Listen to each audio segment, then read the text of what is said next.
Brand new tonight, 27 investigates and learns a Columbiana County assisted living facility will not close this week.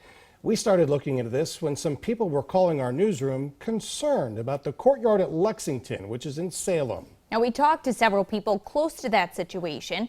What we learned is that there's more to the story. Here's First News Weekend anchor Keely Lovern.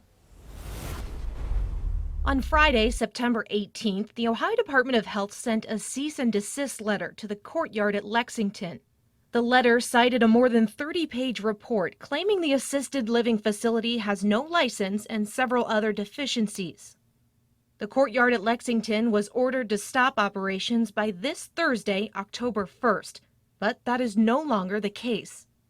I talked to the facility's owner, Robert Hutton, on the phone for quite a while. He tells me it's been a very upsetting situation and disputes the claims made by the state. Hutton says he's been working closely with the Department of Health and that it's been clear for several days now that the cease and desist letter is on hold, meaning residents won't have to move out on Thursday.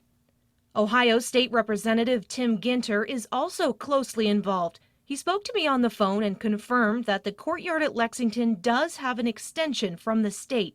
Ginter tells me he's been in direct contact with Ohio's interim director of health, Lance Himes. Ginter says Himes texted him today saying, quote, as long as they're making good faith efforts to move the higher level of care residents out as soon as possible, we'll work with them beyond October 1st, but no new deadline has been set. The Long-Term Care Ombudsman Program with Direction Home of Eastern Ohio is in charge of helping residents find new homes, so this extension was a relief. So it gives us more opportunity to really make it a person-centered approach to this situation, rather than a scramble to, figure out what we're going to do before Thursday. Cassandra Valentini also tells me that the residents are their priority, so they'll still be working with those at the courtyard at Lexington, even while the cease and desist is on hold.